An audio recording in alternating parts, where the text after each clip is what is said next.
Boa noite, pessoal. Boa noite para quem vai assistir aí. Estamos aqui para mais um Simple Journal Club, esse projeto dentro do Simple Research Group, que é esse nosso grupo de pesquisa com foco na área de epidemiologia, prevenção e ciência da disseminação e implementação na área do esporte e da atividade física. Esse projeto, né, tem como objetivo estimular aí o consumo e a produção de ciência. Então, a ideia é que a gente discuta alguns textos, né? A gente tem discutido, alternado artigo científico com o livro, leito algum livro mais teórico mesmo, né? E agora a gente está lendo The Book of Why, um livro sobre causalidade. Chegamos no capítulo 8.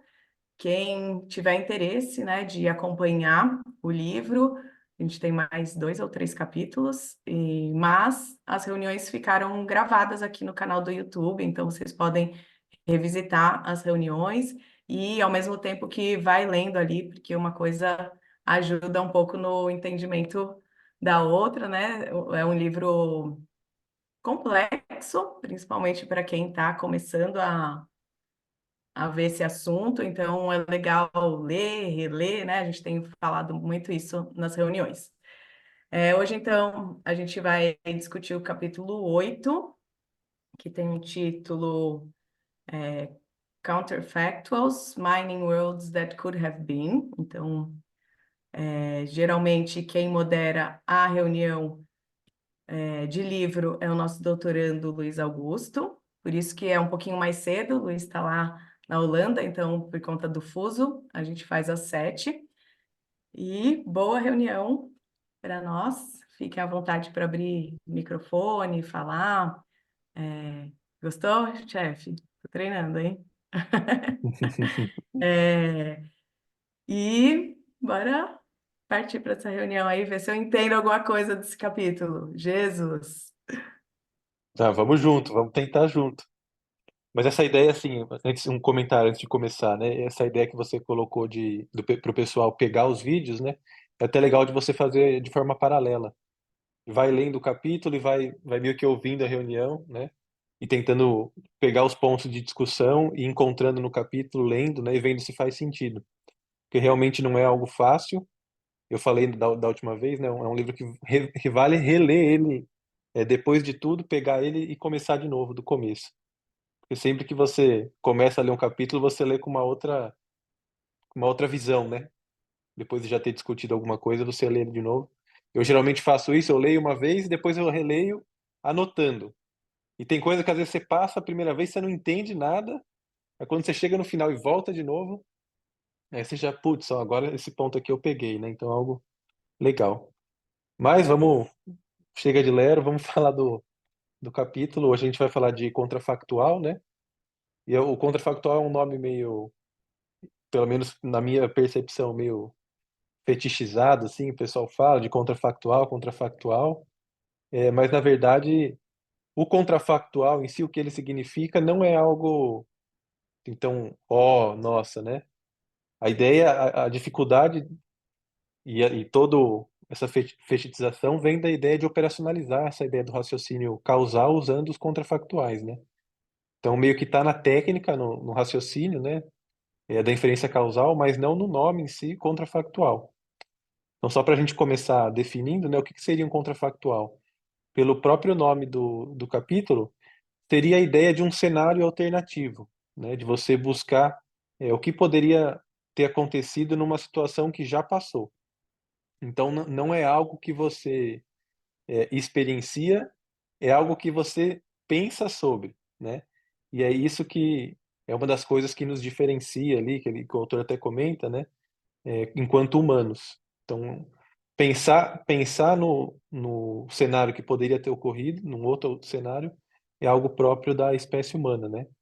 E o Luiz, acho que até comentou na última reunião que isso é muito importante para a gente. Ele deu até o exemplo acho que do leão, né?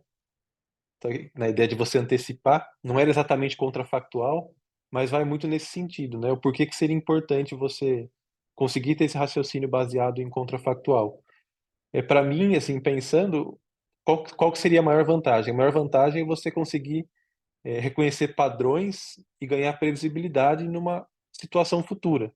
Então, frente àquela situação que já passou, que você viu qual foi o desfecho, né? Se você começa a observar regularidades, mas na verdade você pensa que talvez você queira um outro desfecho, você tenta fazer um raciocínio ao contrário, né? E pensar o que poderia ter acontecido se fosse diferente.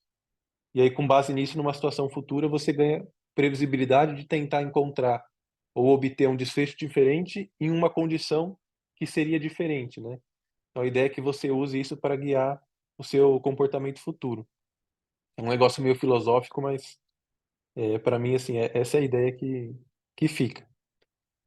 E aí, o que é muito discutido nesse capítulo, né, é, é como operacionalizar isso, porque é possível você obter informações desses cenários contrafactuais com base em dados observacionais ou experimentais, né?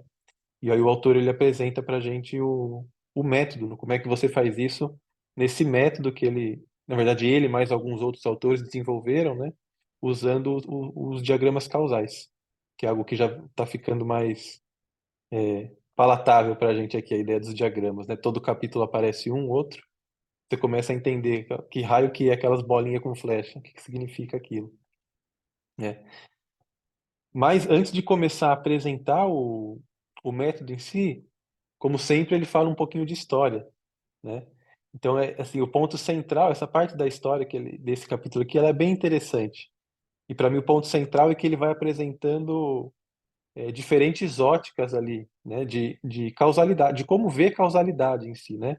Então ele faz uma citação da Bíblia, cita uma outra passagem, ele fala do modelo aristotélico, depois ele dá muita importância pro David Hume, né? Que é um filósofo, e depois ele vai construindo o raciocínio até chegar na ideia de contrafactual, depois de falar dessa maneira como o Hume pensa a causalidade, né? Essa parte da história, sim, ó, um ponto que ele destaca é a ideia do modelo aristotélico, né? Que fala que, na verdade, todo e qualquer fenômeno não tem uma causa, ele tem pelo menos quatro. Que é uma causa, ele divide as causas em tipos, né? Que as causas são as causas materiais, formais, eficientes e finais. Aqui no capítulo ele dá um exemplo que eu não vou lembrar exatamente qual é, mas o capítulo que eu acho que o próprio Aristóteles usa é a ideia da cadeira, né? As quatro causas de uma cadeira. Seria tipo você tem a madeira, que seria a causa material mesmo de uma cadeira. A causa formal seria você montar, né, as peças de madeira de uma maneira que faça sentido. Então, o encosto tem que estar no lugar do encosto, o assento no lugar do assento. Se você colocar numa ordem diferente as peças, né, não vai ser mais uma cadeira. A causa eficiente, né, que seria ver como um todo o gerador do comportamento, seria o carpinteiro que produz a cadeira. E a causa final, né, que tem mais a ver com uma ideia se for pensar em fenômeno biológico, tem mais a ver com uma ideia de sobrevivência, de evolução biológica, né? Biologicamente, qual que seria a função daquele fenômeno? Você ter uma visão mais é, biológica ou evolutiva do porquê aquilo acontece. Nesse caso da cadeira, seria o sentar, né? Seria a causa final de uma cadeira, seria você sentar. Então ele vai dividindo as causas por níveis, né? E aí o Hume ele não gosta muito desse modelo. Então ele quer, de qualquer forma, encontrar uma definição única de causalidade ali, que consiga funcionar em todo e qualquer caso, né? E, e aí ele coloca, na verdade, num primeiro momento, a noção de causalidade como uma causa regular. E entra na ideia de observação, né? Se eu observo padrões de forma repetida, se eu observo A, logo em seguida B, né, e vejo que existe uma consistência nessa observação, depois de A vem B na sequência, né, eu posso falar de causa. Isso seria a causa regular. Então, se eu tenho regularidade, eu tenho causalidade. E isso é um grande problema, né, porque entra na ideia da causalidade inversa, né, na verdade, não de causalidade inversa, porque aqui eu tenho a temporalidade, mas de você ter a correlação, mas não ter causalidade, né? E ele dá o exemplo que ele já usou outras vezes, que é aquela ideia do galo cantando e o sol nascendo, né? Apesar de haver uma regularidade, sempre depois que o galo canta, né, o sol nasce, não quer dizer que o cantar do galo é o que causa o sol nascer, né? E aí não foi exatamente por isso que Hume reviu o conceito dele, né? Mas ele tentou dar uma melhorada nisso. E aí, alguns anos depois, além dessa ideia de causa regular, ele trouxe a ideia do contrafactual, né? Que ele faz o caminho inverso. Então, se A é observado antes de B, eu falo que A causa B, só se eu ver que se A não acontece, B também não existiria, né? E é algo que não é verdade para esse exemplo do cantar do galo e do sol nasce. Porque se o galo não canta um certo dia, ele está meio preguiçoso, o sol vai nascer do mesmo jeito, né? Então, esse é o conceito do Hume que traz a ideia de contrafactual de uma maneira um pouco mais formal, né? Então, anteriormente já tinha alguns exemplos ali de momentos na história onde a ideia de contrafactual veio, mas essa é a primeira definição formal do contrafactual para pensar causalidade de uma maneira um pouco mais, não posso nem falar, não sei se científica, né? Mas mais formal. Beleza? E aí, assim, algo legal a gente vê que causalidade, a gente fala de causalidade o tempo todo, mas causalidade ela pode representar várias coisas, né? Então, cada um tem uma visão diferente de causalidade, ao longo da história foi assim, e dependendo da área que você está, no nosso caso aqui, né? Causalidade tem uma noção um pouco diferente. Então, quando você está lidando ali, sei lá, com fenômenos mais hard, assim, tipo física, esse tipo de coisa, causalidade é algo que pode ser visto de uma maneira um pouco mais, não é nem regular, né? O pessoal fala de causa estrita, que acontece e vale em toda e qualquer situação. Então, se eu pegar sei lá, um objeto e soltar ele, toda vez ele vai cair no chão, por conta da gravidade, né? Mas na nossa área da saúde, como a gente lida com fenômenos ali que são multifatoriais, que têm causas em diferentes níveis, né? Muitas vezes a gente não pode ver causalidade dessa maneira estrita, né? A gente vê que e aí depois ele até faz a relação no final lá com a ideia de causa necessária, causa suficiente, causa necessária mas não suficiente, necessária e suficiente, nem necessária nem suficiente. Aí tem essas paradas assim, beleza? Deixa eu ver aqui. Tá. Então uma coisa que tem que ficar clara dessa parte que ele finaliza comentando nessa ideia do Hume é que o Hume ele divide esse conceito, né, de causalidade, essa ideia de causalidade dele nas duas partes. Primeira a noção de causa regular e segunda a noção de contrafactual. E aí só para ficar claro o que ele comenta é que essa primeira parte de causa regular é algo que a gente observa, experiencia, mas a parte 2 do contrafactual é algo que não acontece, é algo que a gente só imagina, né? E aí, para a gente conseguir operacionalizar isso, né, para se beneficiar do contrafactual, para ganhar previsibilidade nas coisas no futuro, a gente vai ter que começar a pensar a como estruturar isso, né, usando aquela ideia do mundo mais similar, né? Você tem que pensar num fenômeno, tipo, todas as outras variáveis teriam que estar constantes e você só conseguir mudar aquela variável que você tem interesse em verificar a relação de causa e efeito, né?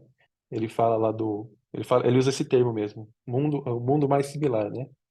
E a ideia é que isso não é muito abstrato, tem como você matematizar isso, né? E usando o diagrama fica mais fácil. E justamente é esse o método que o autor usa, né? Que ele chama ali dos structural models, ou structural causal models, né? Que é esse approach que ele meio que desenvolveu. Beleza? Tá dando para entender até aqui? O meu resuminho tá na frente da câmera. E aí ele começa a entrar, então, nessa ideia mais da operacionalização, e ele chega no ponto alto para mim, que é do capítulo, né, que eu acho que para mim foi o mais interessante, assim, que nunca tinha ficado muito claro para mim isso, né? Essa ideia pô, beleza, se eu tenho esses modelos mais causais, usando equação estrutural, que ele cita, tudo, eu coloco um monte de variável lá. E qual é a diferença disso para um modelo de regressão, sei lá, uma regressão multivariável, né? Que eu também coloco várias variáveis lá dentro e eu tô com interesse num desfecho específico. E aí a reflexão que ele faz aqui, ela é muito interessante, né? Porque ele usa aquele exemplo, a experiência do trabalho, do salário e tem mais uma variável, que é os anos de educação, né? Algo assim, né? E aí ele dá o exemplo de um cara que para ele fala que o inferência causal é como você pode operacionalizar como se fosse um problema de missing data, né? De dado perdido. E aí o autor ele não gosta muito dessa ideia, porque os caras plotam na tabela lá os dados de vários funcionários que têm um certo nível de experiência, que têm um certo nível educacional e pegam o salário dele, né? E aí você vê que na tabela tem vários pontos de interrogação, que é o que representaria o contrafactual. Qual que seria o salário do cara, se o nível educacional dele fosse diferente, ou se os anos de experiência dele fossem diferentes também. E aí os caras falam, você pode usar aqui, se fosse ter um approach ali mais estatístico comum, você poderia usar isso como essa ideia do missing data e usar umas abordagens diferentes ali para você tentar completar a tabela, né? E aí ele fala que uma das formas de você depois prever o valor, né, fora o missing data, é você usar um modelo de regressão. Mas qual que é o problema do modelo de regressão, né, nesse ponto? O problema é que quando você olha a tabela ali, tipo, você não tem uma noção de quem causa quem. Uma coisa você pode escolher, né? A escolha é sua e meio que o resultado fica data-driven ali que ele fala, né? Tipo, depende dos dados. Dali vai emergir o resultado, a relação causal. Mas você está meio que livre para propor isso, porque não tem um modelo teórico a priori estabelecido. E o fato de não ter isso, às vezes, faz você meio que obter um resultado que não é o que acontece na realidade, né? Que eu acho que é a ideia central. Porque daí ele vai mostrando depois, quando você coloca no diagrama causal, a relação que a gente tinha estabelecido a princípio ali dentro da regressão é uma relação que não valeria, né, do ponto de vista causal. Que a gente tem duas variáveis, então que seria anos de experiência e o nível educacional. Vai lá, Ana, pode falar. Não, é só para ver se você consegue. Eu faço o resumo. Tá meio Ó, engraçado, só. Obrigada. ele tá entrando na frente da tela aqui. Falando com o papel. Desculpa. Boa. Vamos lá. É só isso ou não? Bom, e aí, qual que é a ideia, né? Então, se eu não tenho um modelo causal a priori, tipo, qualquer variável eu poderia colocar ali como uma variável dependente, né? A causa e o efeito. Mas quando você faz isso dentro do modelo de regressão, você às vezes assume que as duas variáveis elas têm elas não tão, elas são independentes, né? Ou elas têm uma relação que na verdade dentro do modelo teórico ou na realidade a relação seria diferente. Então nessa ideia aqui, o exemplo que ele dá seria entre o nível educacional, né, e o nível de experiência. Porque que ele assume ali na equação inicial dele? Quanto mais em nível educacional você tem, maior seu salário. E quanto mais sua experiência, maior seu salário também, né? E aí a ideia é que se você fizer o diagrama causal, uma coisa que faz sentido é que quanto mais nível educacional você tem, pode ser que menos experiência você tenha, porque você levou mais tempo para conseguir atingir aquele grau educacional e você não teve como ter tanta experiência trabalhando, né? E aí você começa a ficar um pouco mais limitado, porque você tem que assumir uma relação de direcionalidade que tira toda aquela liberdade que você tinha inicialmente dentro do modelo de regressão, né?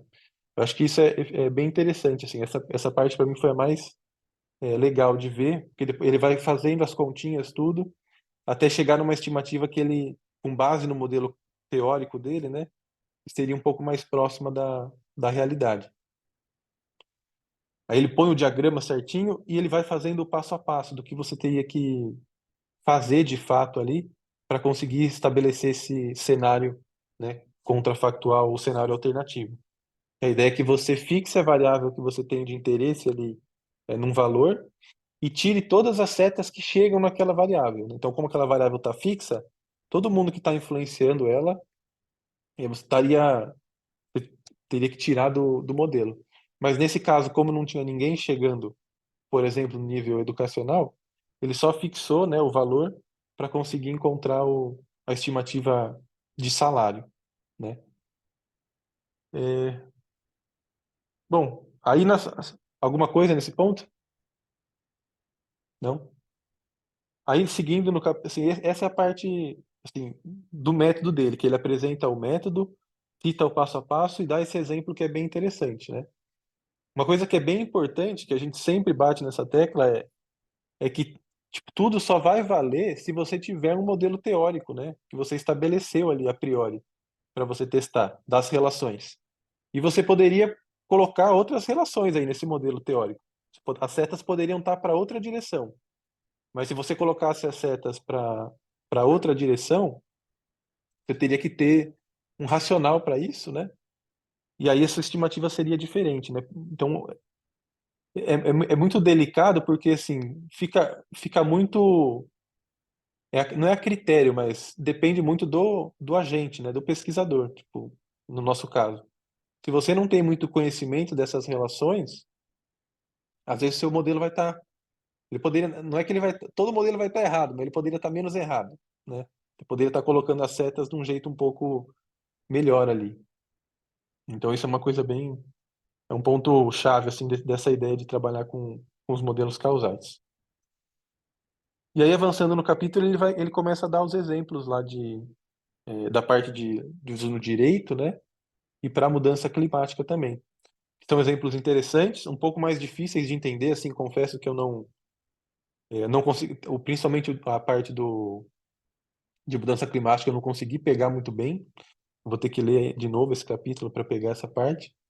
Mas de fato tem dois exemplos ali de aplicação que mostram para a gente que não é algo que fica estrito ali só, às vezes, que a gente pensa na nossa área da saúde, né? O pessoal usa muito esses diagramas causais em outras áreas, como por exemplo economia, essa parte de ambiental, né? Essa parte de lei para mim é meio nova, não sabia, mas a parte de economia e de mudança climática, assim, fenômenos sociais, é bem utilizado.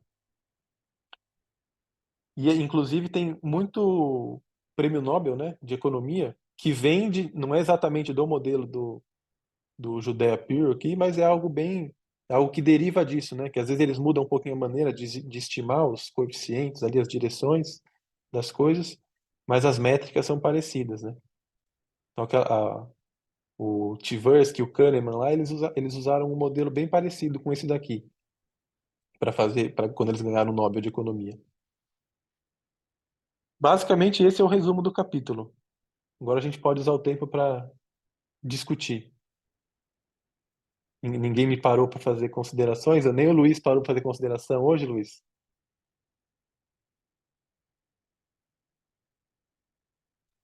Algum ponto, pessoal, Ana, Pamela, tipo, que vocês queriam discutir,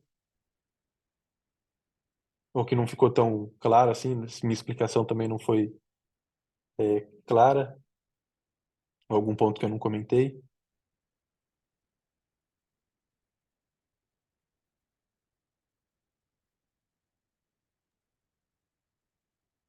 Para mim ainda é bem complexo trazer para o concreto, assim, sabe? Tipo, pensar em exemplos ali no nosso dia a dia e tal. Mas conceitualmente parece que as coisas estão ficando mais claras, assim. Mas, por exemplo, eu não consigo imaginar como fazer, por exemplo, sabe? Como rodar isso, sei lá, como fazer acontecer assim para sair o resultado, você fala? É, e às vezes eu fico até imaginando, porque eu acho que isso é uma coisa nova, assim, né? Eu não vejo muitos estudos que, pelo menos a gente nunca discutiu aqui, né? Muitos estudos que apresentam esse tipo de modelo, assim. E aí eu fico pensando como é ler isso, sabe?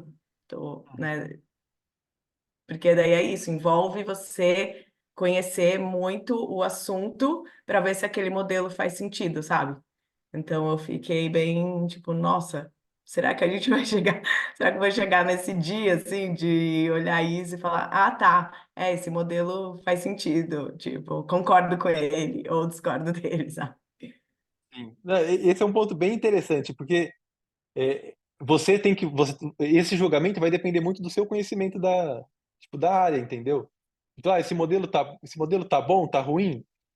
Pô, não, você pode. Tem algumas métricas que eles usam ali para ver aderência, tipo, a aderência dos dados, né, ao modelo. Tem várias coisas, enfim, vários parâmetros que eles usam ali. Mas, tipo, no final, para você julgar, você tem que meio que conhecer a área para saber se as variáveis que estão ali são as variáveis relevantes, está faltando alguma coisa que eu sei que é importante, assim, da área, né, que não está ali, ou às vezes as relações que eles estabeleceram, pô, tipo, na minha cabeça poderia ter uma relação diferente, né? É algo que tipo, não é algo que é novo. Para a gente é novo porque na nossa área quase ninguém faz e usa, né? O estudos que tem uma abordagem assim mais próxima disso, né? Mas em outras áreas você vê que o cara ele cita muita coisa, os alunos dele, sempre vai citando os alunos dele aqui. E são coisas que tipo, os caras falam há muito tempo já. Mas é meio que viés de área, assim, porque a gente não vê isso, né? Sim. Bom, mas tem até uma parte lá do capítulo que ele fala das brigas todas, né? Fiquei pensando que não foi fácil para ninguém, acho que nem para eles, assim. Eu fiquei tendo tempo, né, de quando começaram a falar e quando de fato aceitaram lá, sei lá, tipo 1935 a 1990, sabe? Tipo, Sim. então, acho que é isso. Bom, Se tava ruim para eles, né? Imagina para mim. não, e uma outra coisa assim interessante do ponto de vista historiográfico que o pessoal fala e que faz muito sentido é que assim pode ser que seja bem antigo. A ideia, né, de filosoficamente a ideia, ela pode ser muito antiga.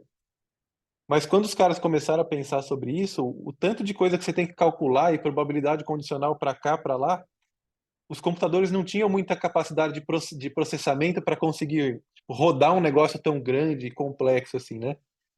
E aí acho que mais recentemente que foi melhorando a capacidade de processamento, tudo dos computadores, aí começou a ficar um negócio mais operacional, assim, de você conseguir ver como é que isso funcionaria na prática, mesmo saindo mais do lado filosófico da coisa, né? Tem isso também. Que às vezes a gente vê o gap, ele até fala de um gap lá, tipo, o cara começou a falar em 1930, depois, tipo, uma ideia mais operacional disso vem em 70.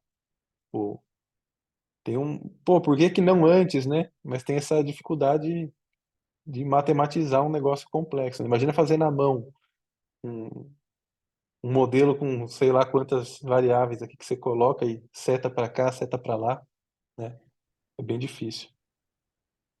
Pegando esse gancho, assim. Então, ver se eu estou viajando, assim. Mas o que seria rodar esse estudo seria, tipo, fazer cálculos para cada um desses contrafactuais, vamos ver, tipo, desses mundos alternativos. Tipo, e se é, sei lá, o salário, no exemplo lá do salário, né? Eu tenho duas variáveis que eu conheço lá, né? Nível educacional e tal, e daí testar para vários mundos diferentes, é isso? Tipo, várias possibilidades diferentes. Aí por isso que é tão difícil fazer ou tão demorado e tal. Assim, o Luiz pode até comentar isso, que o Luiz tem mais experiência que eu. Mas assim, a minha visão é que você tem que, para você trabalhar com os contrafactuais ali, você tem que tentar, você tem que ver o que que você teria interesse, porque é uma coisa que você vai ter que fixar, né, dentro do seu diagrama ali. É meio que você muda a relação que tinha a princípio. Porque o método dele, né, o método que eles criaram, eles chamam lá dos gráficos acíclicos diretos, né? Qual que seria a ideia? Tipo, tem duas formas de você fazer, mas uma das formas é você monta um diagrama teórico tipo, com a variável, você, às vezes, você mesmo, enquanto pesquisador, estabelece uma relação teórica, tipo, coloca as setas, e aí você usa um algoritmo meio que, eles chamam isso de moralização, né? Que meio que, ele usa um negócio que eu até hoje eu não entendo direito como é que funciona, não sei se o Luiz entende tipo, teoria de grafo, mas você usa isso para meio que ver se aqueles, meio que para fechar os caminhos. Então, para você não deixar os caminhos abertos. E aí você chega num grafo. Seria o segundo nível do grafo. Você tinha o grafo inicial que você fez, e depois desse processo de moralização, você tem o seu grafo final. E aí, com base nessas relações, aí sim que você tem, tipo, você vai ter como coletar os dados e depois ver se de fato funciona aquele modelo, né? Qual que seriam as relações estabelecidas com base naquele modelo. E aí, se, tipo, eventualmente, se o modelo não tá bom, ou sei lá, você descobriu uma coisa que não tinha na área, você atualiza o modelo para fazer de novo, né? Que você acha, Luiz? Você vê assim também essa ideia do contrafactual, tipo, de fixar uma variável, mas você poderia usar várias variáveis? Oi. Sim, não. Sim porque na prática a gente tem que fazer isso, é o jeito que dá. E não porque, em teoria, ele não precisa ser fixado. Em teoria, não na prática, né? Então, o que eu estou querendo dizer com isso, assim? É, vamos lá do começo, né? Na A Ana verdade, comentou aqui, Luiz, só se você puder aumentar um pouquinho o áudio, eu acho. eu vou ter que pôr acho, não consigo aumentar, vou ter que pôr aqui o.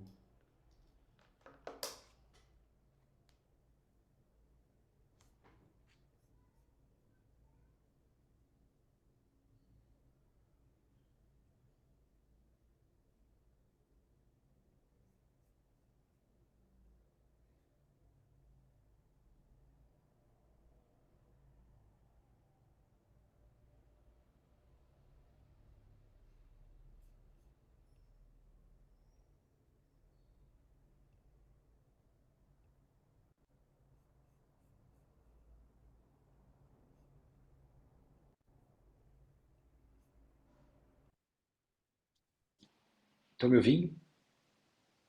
Agora ficou Melhorou? show. Uhum. Então, assim, o que eu quero dizer com isso? Na verdade, a gente já conversou sobre essa questão aqui em outros capítulos também, porque a gente sempre vai divagando e tudo mais e a gente traz as ideias, né?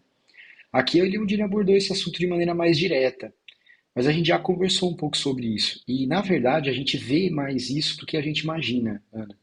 Na verdade, você mesma já sabe de muita coisa que usa esse processo, mas é que talvez você não tenha ligado uma coisa com a outra. Então, olha só, a primeira coisa que ele fala aqui, aliás, que ele fala aqui não, assim, ó, desculpa, eu não li o capítulo. Eu li o capítulo da primeira vez que eu li o livro, mas agora para a reunião eu não li. Então, eu estava esperando aqui até vocês discutir para ver qual que era a linha, até toda, tal, tal. Mas assim, vamos do ponto de vista teórico do assunto, que eu sei que não vai fugir do que ele escreveu aqui, eu só não vou lembrar os exemplos que ele dá e tal. Mas assim, ó, esse lance do contrafactual, ele, ele é tão importante que, na verdade, é dado a ele a, vamos dizer assim, a responsabilidade de ter feito com que o paradigma da ciência fosse entendido como tal. Então, o que é o paradigma da ciência? O paradigma da ciência é que, na verdade, a gente não consegue mensurar esse tal desse, ou observar esse tal desse contrafactual de maneira direta. E por quê? Né? Vamos para as definições, que às vezes as definições ajudam a gente. Quando a gente está pensando no estudo, quando a gente está pensando. Se a gente falar, ou qualquer situação de vida, você fala assim, putz, o que vai acontecer daqui a um ano comigo? Quando você está fazendo o seu planejamento, você pensa o que vai acontecer daqui a um ano com você, você não está fazendo outra coisa a não ser definindo os seus potential outcomes, ou os seus desfechos potenciais. Assim, baseado na vida que eu vi até aqui, cara, daqui a um ano, onde eu posso estar? O que vai acontecer comigo? Quanto que eu posso estar ganhando? Qual emprego que eu posso estar assumindo? E por aí vai, né? Então veja que nada aconteceu ainda, mas você está você é capaz, como ser humano que é, como o Luiz disse, né, o meu xará aí, falou que a capacidade de ser. O que fez, uma das coisas que fez o ser humano chegar onde chegou, na questão evolutiva, foi a capacidade de imaginação. Né? E acho que é nesse capítulo que ele fala isso aqui, até menciona lá o livro, como é que é o nome?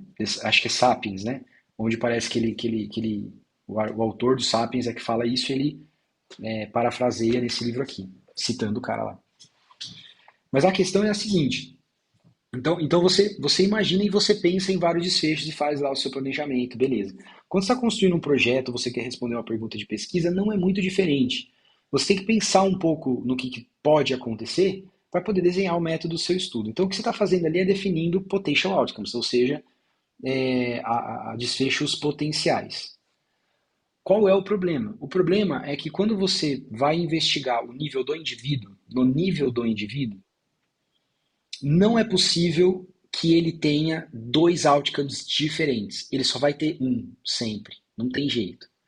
Então, por exemplo, o que que... e matematicamente, como que ele define potential outcome? Ele define assim, ó, qual é o valor de certa variável, sendo que eu observo X, ou seja, que eu observo um tratamento, por exemplo. Então, imagina que o Y é o outcome tipo dor e X é um tratamento. Então, qual que é o desfecho numa pessoa? Então, matematicamente, se eu não me engano, eu vi rapidinho aqui no começo do livro, o que ele está chamando de Y seria o outcome, no nosso exemplo bobinho aqui é dor.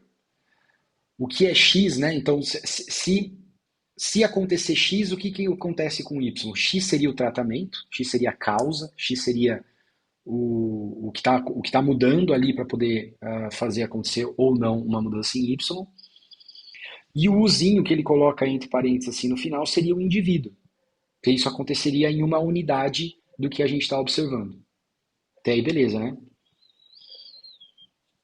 Agora, o que seria o ideal? O ideal seria que se eu quero então ver na Ana o que acontece com ela, se eu entregar uma certa intervenção, o que aconteceria com o desfecho Y no caso da Ana, o ideal seria que eu desse X para Ana e ao mesmo tempo eu desse X' para Ana, ou seja, eu desse a outra condição. Então, quando eu penso nisso, eu digo que eu posso ter duas condições. Por exemplo, entregar a intervenção e não entregar a intervenção. Não estou entrando em aspecto técnico de aleatorização nem nada disso. É bem simples agora, tá? Então, é entregar a intervenção e não entregar a intervenção. Eu tenho esses dois. E aí, o meu potential outcome seria o que vai acontecer com a dor da Ana se eu entregar a intervenção? Ou seja, U é a Ana, X é entregar a intervenção e o Y é o que vai acontecer com a sua dor. E o que vai acontecer se eu não entregar a intervenção? Y continua sendo a sua dor, mas agora ela vai mudar em função de X', porque agora não é mais entregar a intervenção, é não entregar a intervenção. E o U continua, né? O 1000 continua sendo. Eu falei U porque ele escreve lá, mas é 1000, né? Se não me engano. Que acho que é. Bom, enfim. E esse daí continua sendo a Ana. Continua sendo a mesma Ana. Então a única coisa que eu mudei nas duas equações matemáticas foi o X. Como eu só mudei X, se eu subtrair o desfecho de X para X', o que sobrar é o que a gente chama de efeito em qualquer coisa. Né? Então neste exemplo teórico que eu dei, o que é potential outcome? Potential outcome é o Y com o X na Ana, no 1000, e o outro potential, eu tenho dois, e o outro potential outcome é o Y com X' na Ana, no 1000. Entendeu até aqui, né? Beleza. E o que seria contrafactual? Contrafactual é o contrário da situação que você está pensando. Basicamente é isso. Então, se o meu interesse é a intervenção, então o meu potential outcome de interesse é Y, dado que eu entreguei X na Ana, o meu contrafactual é o contrário. O que é o contrário? É o Y no X', ou seja, no não entregar a intervenção, para a mesma Ana. Então, potential outcome e contrafactual, o conceito deles, ele não é exatamente a mesma coisa, mas eles estão interligados, né? Eles estão interligados. Até aqui deu para entender teoricamente a definição das coisas, né? Tá tranquilo? Sim. Legal. Agora, no nosso mundo, que não é um mundo ideal, eu não tenho como fazer isso ao mesmo tempo. Ou eu entrego, ou eu não entrego a intervenção para Ana. Não tem como ao mesmo tempo eu entregar ou não entregar. Não dá. Ou eu dou o remédio para ela, ou eu não dou o remédio para ela. Ou eu dou o exercício para ela, ou eu não dou o exercício para ela. Não tem como eu dar e não dar o exercício para a mesma pessoa no mesmo tempo. É impossível. Aí eu até brinco nas minhas aulas, você já deve ter ouvido isso umas 500, 1.700 vezes, que é, se houvesse um mundo alternativo, né, ou algo do tipo, talvez fosse possível. Onde eu teria que ter, na verdade, ou um mundo alternativo igualzinho a esse, ou eu teria que ter um segundo planeta Terra. E esse segundo planeta Terra deveria ser tudo igual. A única coisa que muda é o tal do X nessa equação do potential outcome, porque o contexto também não pode mudar. Agora, mesmo que fosse possível, também brinco nas minhas aulas, assim, mesmo que fosse possível, seria muito ineficiente. Porque eu precisaria criar um outro mundo para pesquisar o que seria o efeito da intervenção X na Ana. Se eu quisesse ver no Luiz, eu teria que ir outro mundo. Se eu quisesse ver na Pamela, outro. Se eu quisesse ver outro. Então imagina, eu teria que ter mais um mundo para cada pessoa, vezes mais um mundo para cada coisa que eu quero investigar. Porque aí agora se eu quero investigar uma droga que não é X, é uma droga que é A, na Ana, eu não vou poder usar o mesmo mundo do X. Eu vou ter que usar um outro novo. Não dá, né? Imagina. Se a gente já não está dando conta desse mundo, imagina construir um outro para dar conta e poder. Não dá. Né? Assim, ciência a gente não fala que é impossível, mas esse daí, se eu falasse que é impossível, eu duvido que alguém iria me contestar. Então, esse modelo ideal não rola, não rola. Esse é o paradigma da ciência. O paradigma da ciência é que para qualquer coisa que você queira pesquisar, mesmo climate change, eu quero. Por que dá tanta confusão esse troço do efeito estufa? Efeito estufa, não, desculpa, cara. Efeito estufa, aquecimento global. Por que dá tanta bola para manga o tal do aquecimento global? Porque para eu provar que teve, de fato, o acontecimento global, eu precisaria de um outro mundo. E nesse outro mundo, não poderia ter os fatores, ou um dos fatores, né, para investigar. Seria um mundo para cada fator, mas vamos colocar um fator aqui de, sei lá, vamos resumir em emissão de CO2. Tem outros em combinação, mas a emissão de CO2 talvez seja um dos principais. Então eu teria que ter um mundo que é esse que a gente vive e outro mundo onde eu tivesse historicamente já, então eu teria que voltar na história para pagar na história desse segundo mundo, as coisas que emitem CO2 a mais. E aí eu comparo os mundos. Aí comparando os mundos, aí poderia bater o martelo e falar: aquecimento global é por causa dessa parada aí. Agora, como é que você faz isso, bro? É impossível. É impossível. Agora, se é impossível fazer isso, qual é o jeito que dá conta? Qual é o jeito que a gente vai atrás disso? Bom, ao que parece, eu estou vendo isso há muito pouco tempo, mas ao que parece, o pessoal que estuda, tipo, mudança climática, essas paradas de ambiente, eles trabalham muito com simulação, porque eles têm muitos dados hoje sendo coletados, né, de temperatura e tal, tal, tal, e tal, tal, tal. E dado um modelo teórico, que nem o Luiz falou, o que é dado o modelo teórico? Pensando que o CO2 pudesse ser um possível, um possível fator.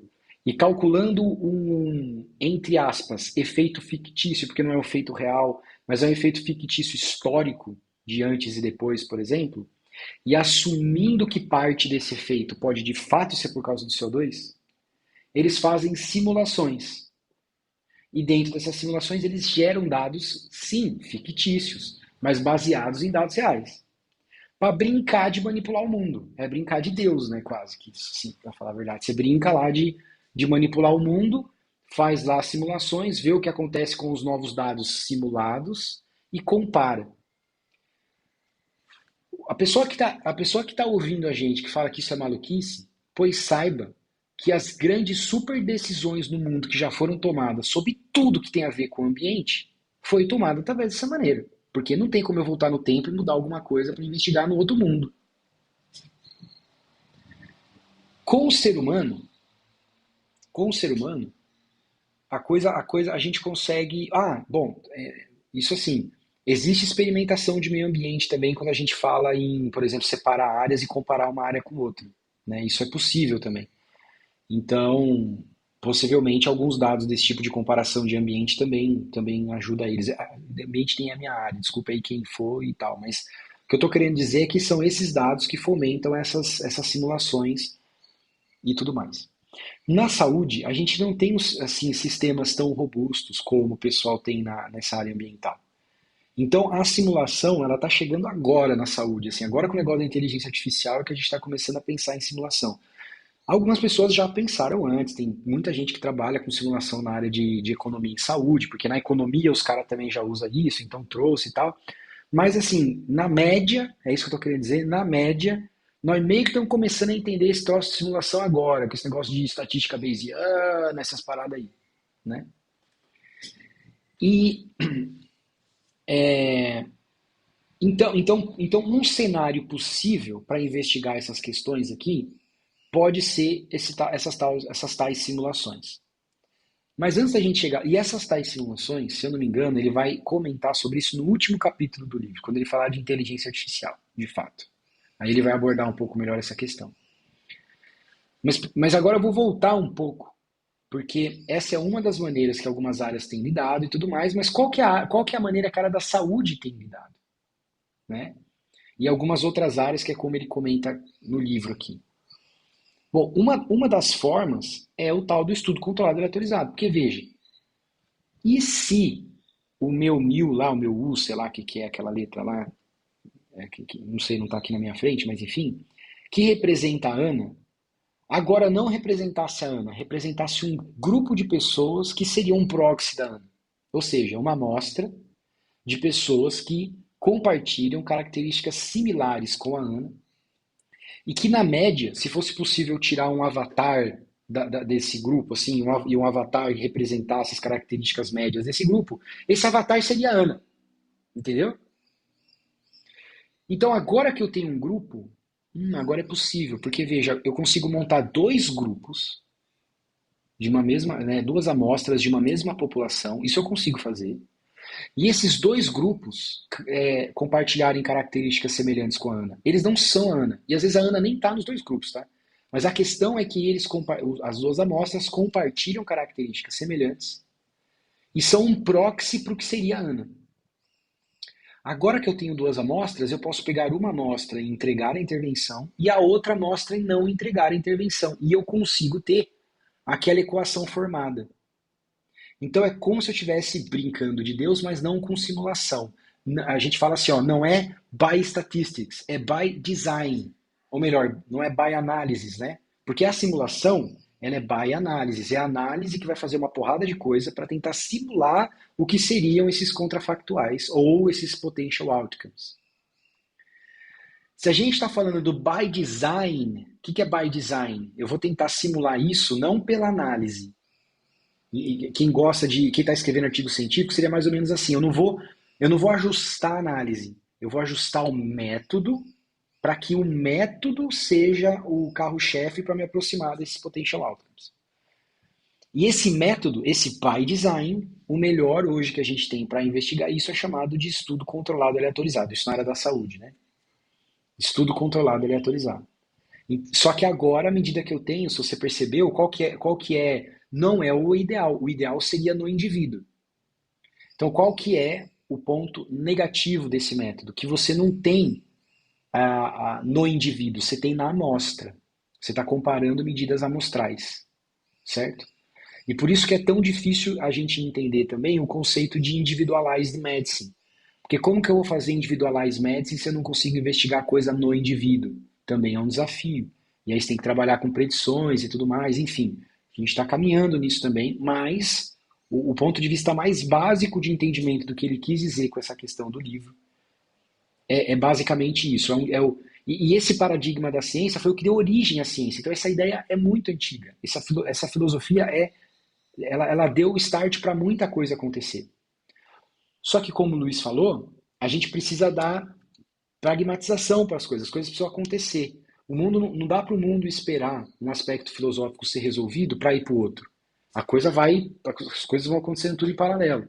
E conforme a gente vai conseguindo mais conhecimento, a gente revisita. Então o conhecimento ele não é linear, né? O conhecimento ele é assim, ó.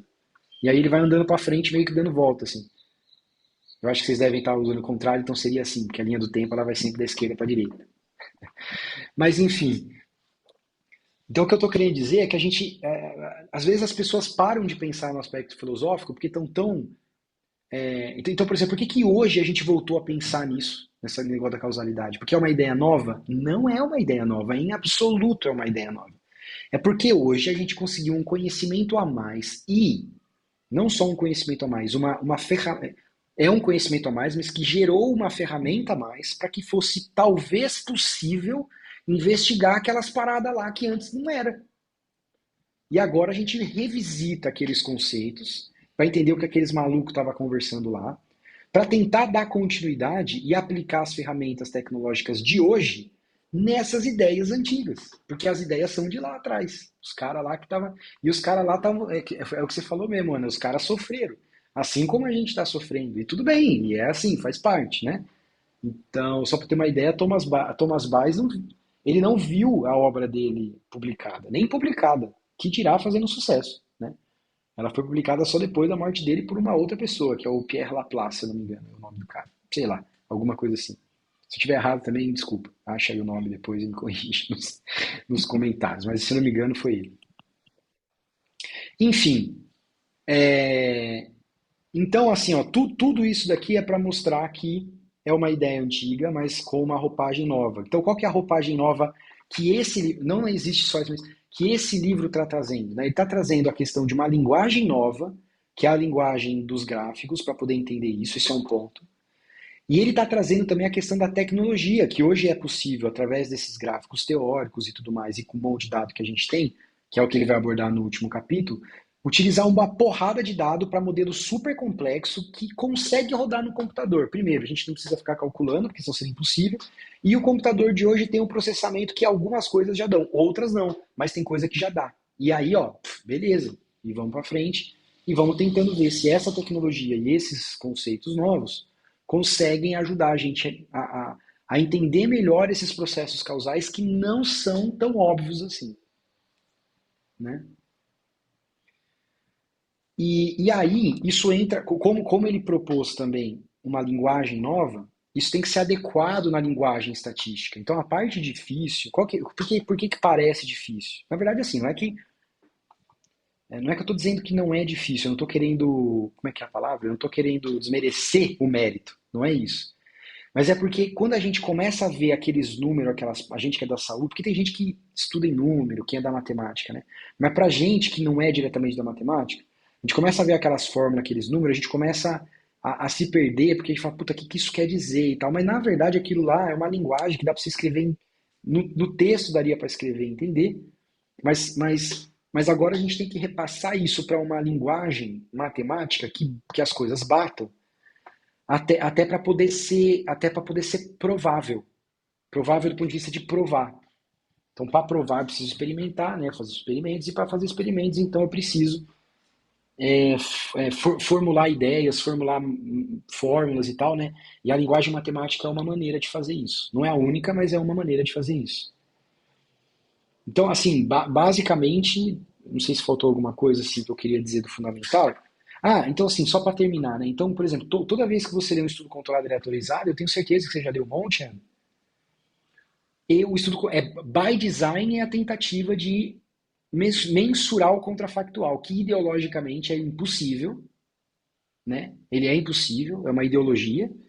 Mas o estudo controlado e aleatorizado traz um método, talvez o melhor, de aproximação desse contrafactual, né? E aí, a partir dele, a gente consegue tirar algumas inferências. Outras formas existem. Por exemplo, a gente leu no capítulo passado alguns métodos para poder fazer com que em estudos que não são estudos controlados e aleatorizados, né, são estudos observacionais, se aproximar também dessas mensurações. E ao que parece, pela experiência dos autores desse livro, se bem feito, ao que parece, há uma proximidade muito grande. Consegue-se chegar a uma proximidade muito grande. Né? O que é bom, Porque agora talvez a gente tenha mais uma parte, mais um processo metodológico que nos permita chegar próximo desses valores tão difíceis de chegar do ponto de vista metodológico, né? Então eu acho que é isso. Não sei se. Boa. Não, eu acho que foi legal que você trouxe algumas coisas que eu não tinha falado, essa ideia do potential outcome, que ele fala bastante, né? E traz a fórmula, foi legal ter comentado. Uhum. Então assim, então quando você estava falando de fixar, né, é verdade. A gente tem que fixar do ponto de vista não ideológico, mas do ponto de vista prático. Sempre que a gente vai olhar para algum lugar, a gente tem que fixar. Então, por exemplo, né, a definição de um contrafactual é o contrário. Contrário de quem? De quem eu fixei. Então eu preciso. Né, então, assim, o meu interesse está aqui, meu contrafactual está ali. Então, a gente, para operacionalizar as coisas, a gente sempre faz esse tipo né, esse tipo de técnica. Né? Então, por exemplo, lá no exemplo que o livro deu, negócio do salário, eu vi ali a regrinha de equação, o primeiro número é um número fixo, quer dizer, o intercept do modelo sempre é um número que eu falo assim, olha, baseado nessa média aqui, ó, o que acontece se eu mudar a XPTO, entende? Então ele sempre tem um prévio, sempre tem uma coisa que ele fala assim, ó, pum, deixa eu fixar aqui para ver o que acontece, né? Ah, um detalhe que eu queria falar desse negócio da regressão, é, pode passar a ideia, do jeito que a gente falou no início, pode passar a ideia de que o problema é da regressão. Não é o problema da regressão. Tá? O problema não é da técnica matemática e estatística. O problema é da cabeça que montou o negócio. Então, quem prestou atenção viu que o Luiz falou o seguinte, ó, como é que você corrige a questão desse negócio da regressão poder dar resultado errado? Através de um modelo teórico. Ou seja, você tem que ter sentado a bunda na cadeira antes de montar o modelo e ter pensado nas plausibilidades dele. Né? E por que que o pessoal das antigas odeia isso?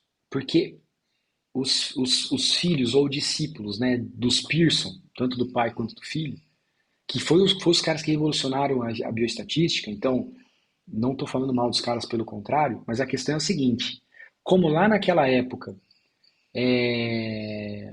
não tinha muito como controlar essas questões de incerteza e tudo mais, o que eles fizeram? Eles falaram assim, cara, vou montar um método e que ele seja blindado para qualquer coisa da tua opinião, velho. Você não tem opinião porra nenhuma. O que vai acontecer é que nós vamos deixar tudo para estatística. E eles montaram um framework assim, que ajudou imensamente naquele momento, onde talvez ninguém conseguia muito separar o joio do trigo, do que era uma opinião, do que não era. Hoje a gente conversa sobre fake news, hoje a gente está muito mais avançado nisso. Né? Nessas discussões, né? Talvez não estou falando do ponto de vista ético, tal, do ser humano, que isso daí é um outro papo, mas a questão é que do ponto de vista de conhecimento e tudo mais, a gente tem evoluído nesse sentido. Como a gente tem evoluído nesse sentido e a gente está entendendo mais as questões estatísticas e até as suas próprias limitações, já que os assumptions, como é que é o nome disso em português mesmo? As premissas desse tipo de estatística que deixa tudo para ela, tem que ser muito forte. Então, por exemplo, para isso acontecer, porque a variável tem que estar assim, tem que estar assada, porque se ela não estiver assim, tem que mudar, tem que fazer assado, papapá. Então tem um monte de premissa. Hoje, que a gente já entende um pouco dessas limitações e a gente consegue entender que o dado ele é imperfeito, ele não é tudo, como se acreditou no passado, a gente consegue corrigir algumas coisas do dado, inclusive com crenças prévias que a gente tem, crenças bem pautadas na evidência, tá? Não estou falando de crença no sentido de estou chutando algo, não. Estou dizendo utilizar a experiência, como é utilizado a evidência em muitas áreas, a evidência histórica, é usar uma evidência histórica para montar um case base, né? Ou seja, uma teoria antes de sair para análise e tudo mais. Então hoje, quando a gente fala isso para essas pessoas que estão acostumadas a deixar tudo para estatística e tal, o que não é um erro, mas é um jeito de enxergar, mas não é o único também, essa galera pira, porque fala assim, cara, então quer dizer agora que você vai começar a dar a tua opinião e vai falar o que é a tua opinião. Não é bem isso. Se você estudar bem a estatística e o método causal, você vai ver que não é bem isso. Você vai ver que, na verdade, você está balizando possíveis erros no próprio dado e ou processo de análise. Né? Então a gente está vendo cada vez menos as pessoas apertar o botão para um modelo que ela nem sabe qual é, porque o computador dá, e ela só acreditar porque tem número lá e foi o computador que deu, para processos muito mais de pensar, que é essa questão do modelo teórico e etc, etc. E aí o Luiz comentou um negócio interessante do modelo teórico, que é o seguinte, ele falou assim, olha, a gente tem um modelo teórico que a gente pensa sempre, que é tudo que pode estar... Então pensa no modelo teórico baseado em sistema complexo, aquela bagunça. E agora eu te lanço um desafio. Estuda com precisão essa bagunça. Não dá. Então, assim, ideologicamente, eu adoraria que a gente tivesse um sistema puta complexo, a gente olha e tal, e pum, e consegue resolver. Não é bem assim. Então, o que está se... Essa parte eu não sei nem se está nesse capítulo, mas eu estou falando porque o Luiz disse. Então, o que a gente faz? A gente usa do conhecimento de portas, né, de portas abertas e fechadas, backdoor, front door e tudo mais, para poder fazer o seguinte, ó, eu tenho 1000 variáveis nesse modelo. Eu não tenho como coletar um estudo com 1000 variáveis, né? E eu não quero fazer um estudo controlado aleatorizado porque eu quero investigar mais de uma variável ao mesmo tempo, por exemplo, que inviabilizaria do ponto de vista prático mesmo o estudo controlado aleatorizado. Então eu pego esse modelo teórico e falo assim, cara, eu vou estudar ele. Então olha só, cara, é muito cérebro, é muito cérebro. Eu vou estudar ele para eu entender qual é o mínimo de variáveis que eu preciso coletar para não enviesar o meu resultado. Então, então assim, ó, se eu coletasse todas as variáveis desse modelo, ou se eu coletasse só 5, daria o mesmo resultado. Então, eu vou coletar só 5, concorda? É essa a tentativa. É essa a tentativa. Mas para fazer isso, eu preciso da galera inteligente ali pensando nesse modelo e que entende da área, para poder fazer as flechas certas, fazer o modelo certo, e aí investigando quais que, ó, essa daqui então vem para cá, essa daqui veio para cá, colidiu, então essa não precisa. Ah, essa não precisa? Ah, não, essa precisa, porque essa daqui está diretamente relacionada com desfecho e intervenção. Então essa precisa ficar. E aí vai, até que fique um modelo mais simplificado, mas ele não é ruim, veja só, ele é simplificado porque você tirou um monte de influência, mas que em teoria estão se é, anulando no modelo, né? Por quê? Porque você estudou ele e o efeito vem para cá, vem para lá, que anula. Pô, se aqui anula, então isso daqui eu posso tirar. Em outras palavras, ele não está influenciando a relação do meu desfecho com a minha variável de observação de interesse. Em outras palavras, é isso que quer dizer. E aí, com esse novo modelo mais simplificado, onde é possível realizar um estudo para controlar eles e tudo mais, aí sim a gente vai para campo e coleta o estudo. E aí, na hora da análise, fica muito mais fácil, porque eu já tenho as variáveis que são relevantes, né? Eu já sei a priori para que e como que eu tenho que controlar, porque só do exemplo que o Luiz deu aqui do negócio, eu já vi que, por exemplo, ter considerado a priori uma interação entre as variáveis, né? Porque o modelo era que experiência e o outro lá, que eu não lembro, educação, os dois aumentavam, mas pode haver uma interação aqui que faz o contrário acontecer. Então, do ponto de vista de regressão, é possível, você cria um termo de interação e tal. Só que veja, se eu não discutir isso a priori, como é que eu vou saber que eu vou ter que criar um termo de interação para colocar dentro da regressão? Eu só vou saber se eu tiver determinado, entendido isso a priori, para eu poder criar esse termo de interação, que é uma variável artificial, né, criada por, ou secundária, né, ou seja, criada por outras variáveis que de fato foram observadas e coletadas, para incluir na minha análise e poder aproximar ela mais da realidade, que seria representado pelo modelo teórico. Cara, eu acho isso filosoficamente lindo, velho. Só que você tenta falar isso pra galera que é um pouco mais das antigas, a coisa não anda. E tudo bem, eu acho que cabe a nós agora, se é que a gente está certo, porque se não tiver certo também, bom, quando eu falo nós, tá falando com peso aqui, eu não tô falando nós do Simple, né? Mas o que eu tô querendo dizer é que então cabe a nós, né, que estamos nesses estudos e tal, fazer o nosso case base para mostrar para essa galera que talvez esse seja um possível caminho. E se não for, se formos provados errados, ótimo, porque a gente vai aprender que não é por aqui.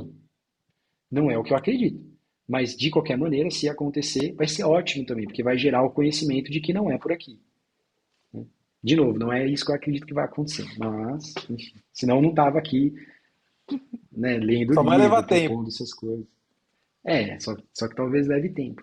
Então, por exemplo, ciência não é um troço assim, sabe?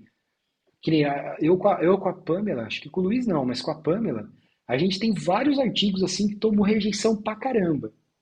Agora, olha que interessante, todo mundo quando vê esses resultados em congresso, mas fala, puta, que interessante, você tem que publicar, não sei o quê, mas na hora que vai publicar não consegue. Por quê? Porque o cara que está mais inovador na ponta, ele vê que aquilo é necessário. Mas o cara que está mais, né, o revisor mais convencional, ele entende que aquilo lá está errado, entendeu? Ele não entende aquilo como um novo caminho, ele entende aquilo como errado. E muitos desses não dá nem o caminho para a discussão. Fala, não, não é por aqui e tal. O que que a gente tem feito? A gente tem refletido muito sobre se nós estamos errados ou não, e até agora o que a gente tem chegado é assim, a gente não acha que está errado, a gente acha que é uma nova visão que a gente tem que mostrar. Então a gente está continuando, né, mostrando nesse processo para ver o que, que vai acontecer. Então, se o legado do Thomas Baez foi publicado só depois da morte dele, o que, que é tomar 20 rejeições? Porque é mais ou menos isso que a gente já tomou em um paper. Acreditem. Então, sei lá, então é isso. Ciência é muito feito disso, não é só feito de sucesso de publicação, sabe? Sucesso de publicação, na verdade, não é nem ciência, é um aspecto específico da pesquisa. Agora, a ciência, o cara que está lá, o Baez, que, né, morreu por uma tese, os caras que lutaram por um monte de coisa e só depois foram reconhecidos e tudo mais, mano. Quer dizer, esses caras aí, para tentar mudar alguma coisa no mundo, nem que seja pequena, o cara, o cara tem que inovar. Então, esses caras aqui, eu acho, minha opinião, esses caras aqui estão fazendo isso. Né? E a gente está tendo a oportunidade de ler o livro do cara que ainda está vivo, mano. Tipo assim, os dois desse livro aqui ainda estão vivos. Se a gente quiser ir lá tentar, né? Pelo menos marcar uma visita na universidade para ver os caras, a gente consegue. E é os caras que estão à frente do desenvolvimento desse raciocínio todo, né? Então, é uma oportunidade histórica única também para quem está aqui. Agora, reconhecer isso às vezes não é tão time assim. Às vezes a gente vai precisar amadurecer muito, até como ser humano, para poder pegar essas ideias, como está acontecendo hoje com a estatística bayesiana, né? Então, a estatística bayesiana, por muito tempo, foi tido como uma heresia. Porque, pô, isso aqui está errado. Não é possível, não pode fazer isso, porque isso aqui tá maluquice. E agora volta ela com tudo, porque alguém olhou para trás e falou: puta, não é que faz sentido? E aí começa a colocar os conhecimentos novos de probabilidade, que talvez nem tinham naquele momento, mas os conhecimentos novos de probabilidade em cima daquela roupa e fala, putz, cara, isso aqui é maravilhoso. E aí vai para frente, e aí vai. Não é que o cara tava certo em 1600 mesmo, velho? Não é que o cara tava, não é que o cara teve uma epifania lá mesmo, não. É isso. É isso aí. Boa. Beleza? Então é isso. Fechamos? Desculpa aí, falei pra caramba de novo aí. Não, que isso, pô, foi bom demais. Show de bola. Então finalizamos hoje. Daqui duas, voltamos com o capítulo de livro de novo. Semana que vem temos discussão de artigo. Beleza? Bom final de semana para todo mundo. Você Valeu, pessoal. também.